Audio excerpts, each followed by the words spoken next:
Welcome to another video from DIY Daily.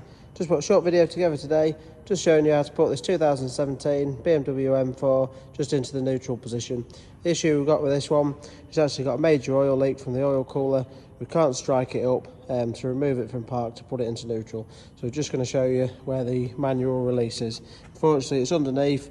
You can do it without a ramp. I'm just going to use a ramp just to show you how to do it a bit easier, but otherwise you'd have to just jack it up quite high. But just pop it up in the air and just show you where it's located. Right, so now that I've got it up in there, I have just removed this under tray just from the lower side of the gearbox. Basically, just to get this under tray off, you just need to use an 8mm socket. There's quite a few 8mm nut screws on there, and you should just have one 10mm nut, that's all. It's dead straightforward to get that off.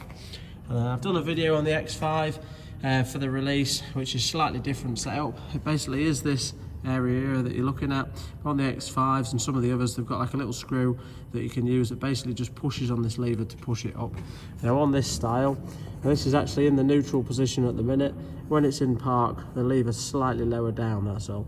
But the best way I find to put these into neutral is just flick this little tab off and just use a flat bladed screwdriver. The selector piece just slides on, you can just slide that off the shaft. Undo the little Torx-headed bolt there.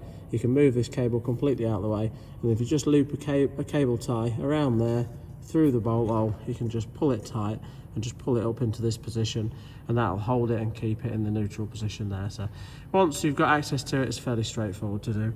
I'll just show you on this one, being an M4, it's actually gone over a bump.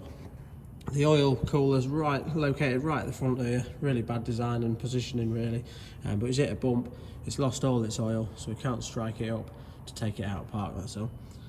But yeah, just thought I'd put the video together. Hope it helped. If it did, give it a quick thumbs up and subscribe to the channel. Thanks for watching, and we'll see you next time.